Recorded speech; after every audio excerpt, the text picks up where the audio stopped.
I can hardly believe it's already been over 6 months since we've had our chickens. I'm not going to go too much into the history of getting our chickens and all that sort of good stuff. I've got plenty of videos in the library. There's a chickens playlist. You can kind of get the whole scoop behind how we got chickens, why we got chickens, and how it's been going. But I thought that now that 6 months has gone by, it would be a great time to kind of do a little bit of an update on how everything's going, things that I've learned.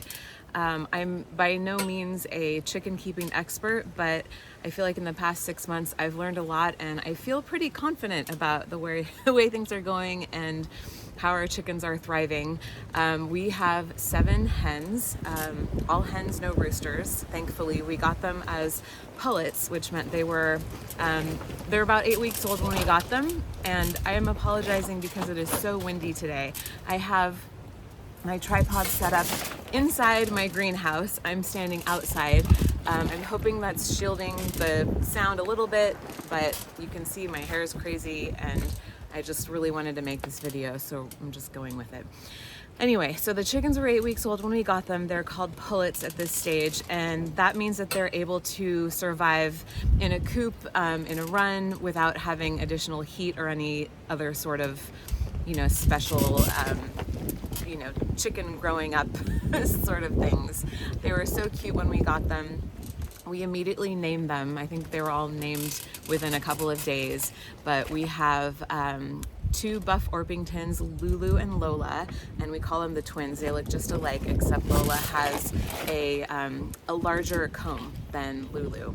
Then we have Rosie, who was the largest hen from the beginning. She is a barred rock hen. We have Punky, who is our gold-kissed granite olive egger. She lays the green eggs, and she's just a very unique, kind of cool lady. We have Penelope. She is our Sicilian buttercup.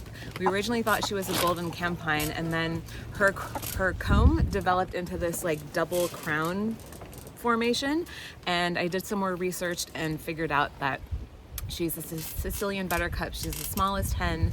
They are a Mediterranean breed, and she is also a bit of a diva. She laid eggs for about a week and then stopped, and she seems fine, so I'm not really concerned about it, but she laid the cutest like little white pointy eggs. She's the only hen that was laying white eggs, so maybe she'll lay again at some point, but whatever, she's just doing her thing, and we just let her be.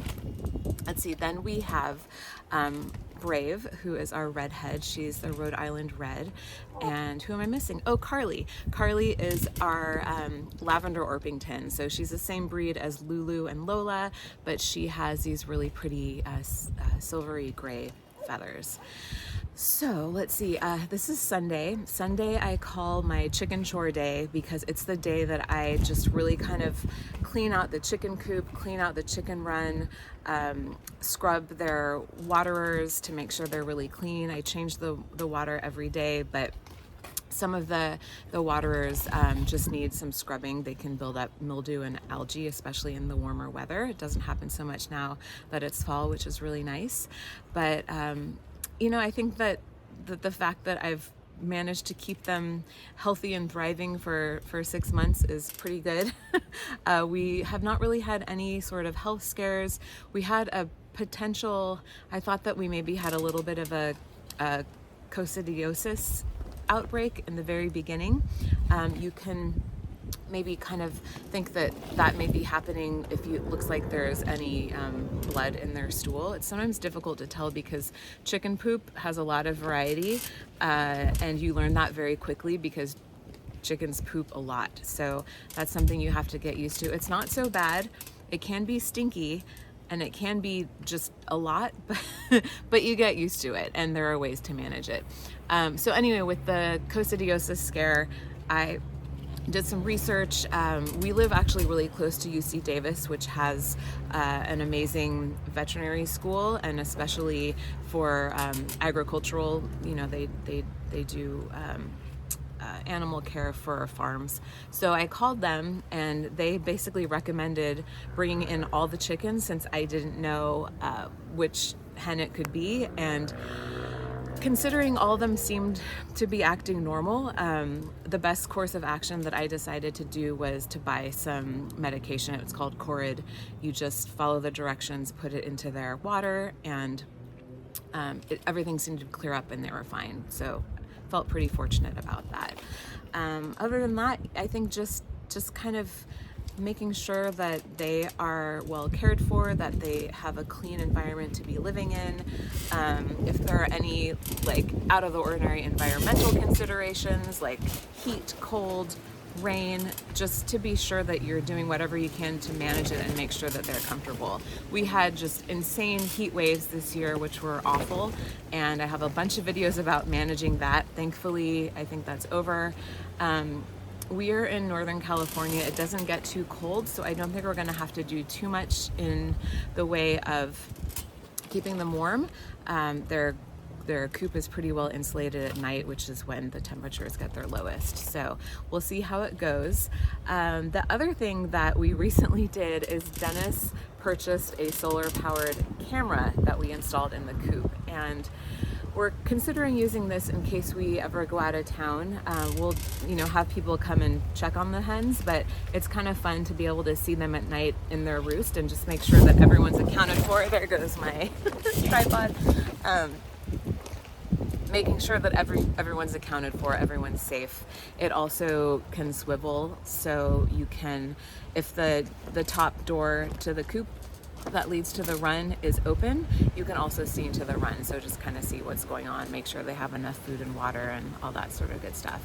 I actually really highly recommend this camera. So I'll put more information about that in the description for the video.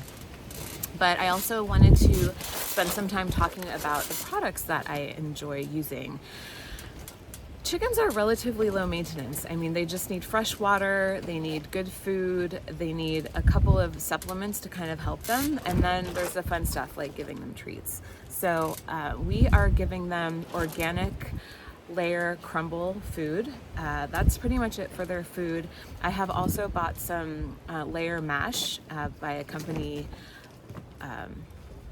called Scratch and Peck that I really like. They're a family-owned company, and their products are just really super nice and good treats for the hens. So I'll sometimes mix that in with the layer crumbles.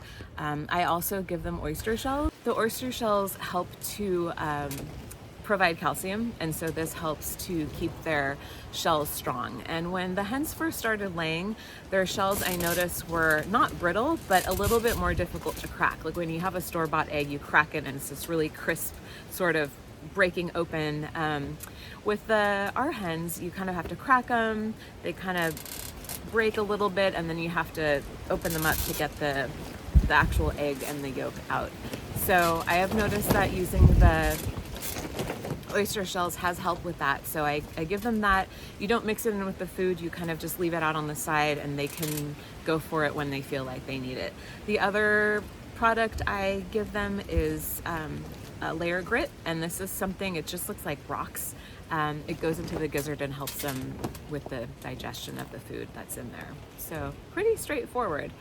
My chicken chores take about just a little over an hour every week, which if you think about it is very minimal, and I do a pretty extensive cleaning. I take the roost and the little ladder out of the coop, I scrape all the poop off, I hose everything down. I have another video all about this. Then the method for cleaning that I use is not the deep litter method, which is something that's very popular for people. I think that because we only have 7 hens, it's just not that big of a deal to scoop out all of the bedding, which I use pine shavings, and replace it. It's not a it's not a big ordeal, and to me I just like having things kind of clean and fresh every week. But I can see benefits to both. With the deep layer method, you just keep piling the bedding on and clean it out, I think like 2 or 3 times a year. So we also have nesting pads in the nesting box, And we have recently been using some nesting pads from a company called My Favorite Chicken.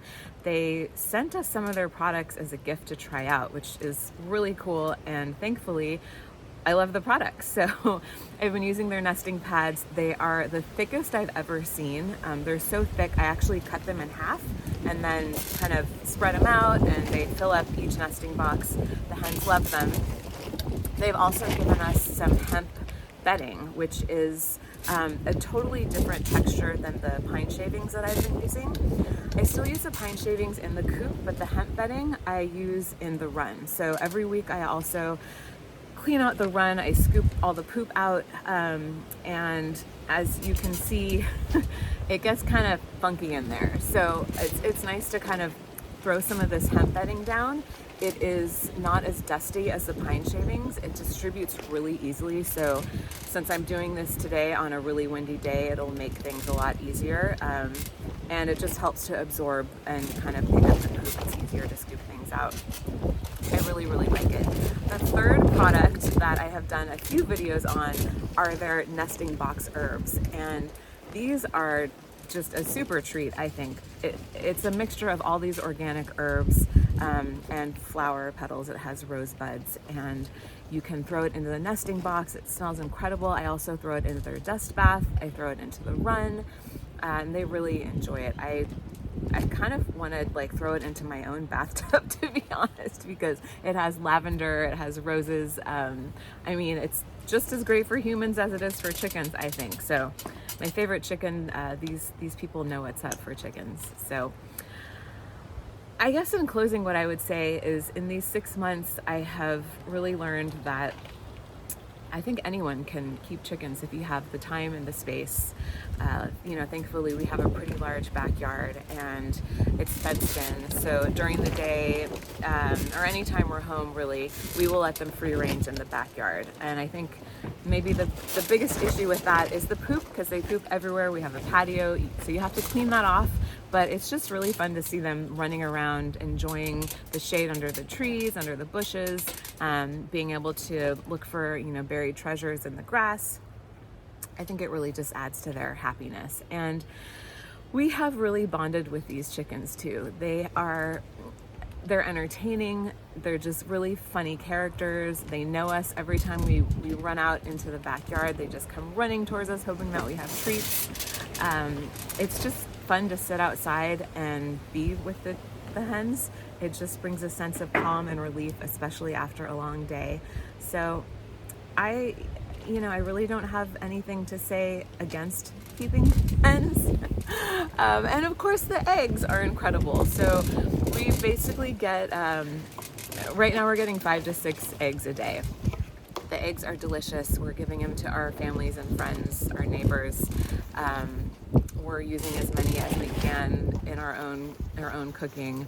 Now that the days are getting shorter, I've heard that hens will lay fewer eggs, and that's because there's not as much daylight during the day. Some people like to put extra lighting in the coop to give them more daylight to help extend their laying season. But I think we're just gonna let them do their thing, and it's their first year laying. I want them to just feel like they're free to do whatever they do and not kind of disturb their biological rhythms. So we're just happy to get whatever eggs we can get. I think that's it for now. Thank you for watching, and thanks for being here. If you have any chicken questions, please let me know. I learned the most chicken keeping information from friends that we've had who have chickens, from some books that I've read, and also some other YouTube channels. So I'll put some links to those in the descriptions as well if you want to check them out. There's a lot of information out there, and again, it's fairly straightforward. So thank you for watching. This is Nicole. This is Deer Diary Country Life, and I will have more chicken updates to come.